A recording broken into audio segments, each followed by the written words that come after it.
Hello everyone, how you guys doing? Hopefully you guys are having a wonderful day. And today we are here with a sandstone mining guide for old school Runescape in my endless adventure to make as many guides as possible. Hopefully you guys enjoy. If you do, make sure to leave a like. Helps the video, helps the channel a ton. But with that said, let's go ahead and get on into it. So to start for the requirements and recommendations, the only requirement is going to be 35 mining that you'll need to be able to start this in the first place. In addition to that, having Varrock armor is very useful as you can get double ore. And in addition to that, if you have a celestial ring, that's going to boost your mining, so that is very welcome as well. As far as the hourly rates for the buckets of sand, you can get anywhere from 1.3k to 3.8k depending on your mining level. Along with that, the pet would take about 1,000 hours here, which is, pretty demoralizing. And for the mining XP, you can get 20 to 55k XP per hour. You could technically get a little bit higher if you were dropping sandstone, but I don't see why you'd be doing that. As far as if it's worth it or not, I think so. If you're an Iron Man, obviously you're going to have to do this for buckets of sand at some point. Also, in terms of the efficiency here, very, very good.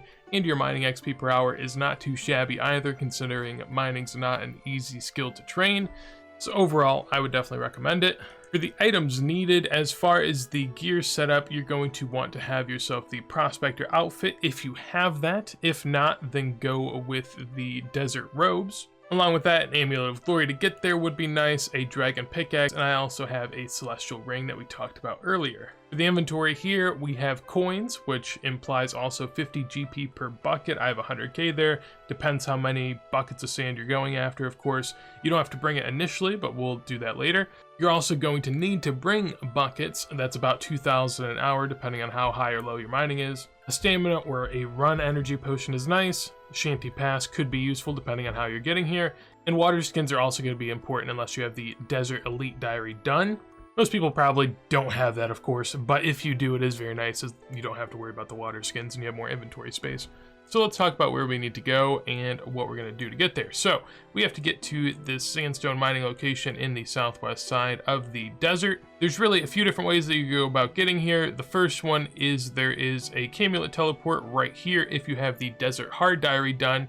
That is the easiest way to get there. There's a Pharaoh Scepter's teleport over here as well. You could also go through the Shanty Pass, take the carpet down over here to the bandit camp, and then run south. But what we're going to do is just simply use the boat that is up here to the northwest of us currently. On the southwest side of Alcrid right here is a boat that you can take to get on over there. If you've ever been to Tempros, it is that same boat.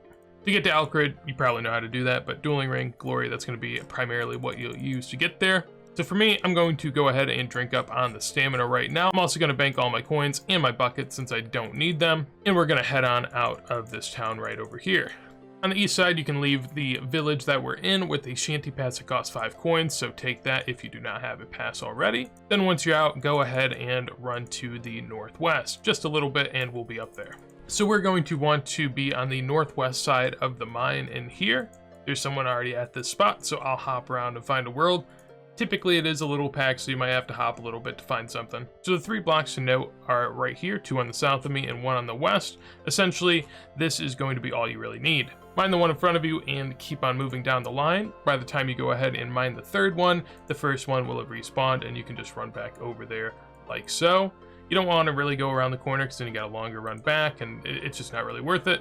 Just continue doing this until you fill up an entire inventory, and then we'll run on over to where the sand grinder is located. So you'll notice that you're getting different sizes of sandstone. There is a 10, a 5, a 2, and a 1.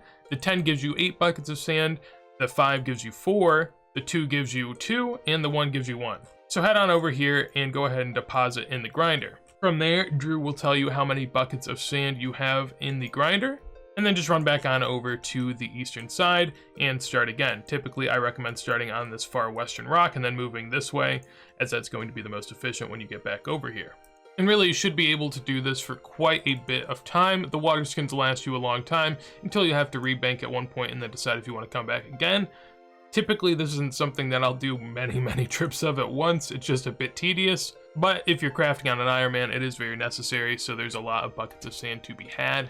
Also, something to note, if you bring the Celestial Ring, it will degrade charges over time, and it will give you double of your sandstone at certain moments, depending on the percentages and when it hits. So keep that in mind. If you don't want to use that here, make sure to keep that for somewhere else. But I've got some buckets and some coins so we can demonstrate what we do after we're done here. So go ahead, deposit whatever you got, then also deposit buckets via Drew. Note out how many you want to go ahead and give him. And then from there, you can claim your sand, and it's going to cost you 50 coins per bucket that you get.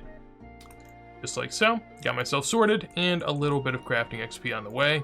Or if you want to sell this for GP as a regular player, you could also do that too. It's not terribly profitable, but it is a little something. But that is going to be it for this video. Hopefully you guys enjoyed. If you did, make sure to leave a like. In addition to that, if you want to see more videos like this as soon as they go live, make sure to subscribe. And there's also a Discord, clan chat, Twitch stream, tons of different places you can check out myself and the community at down below in the description. But with that said, hopefully you have a wonderful day, and peace.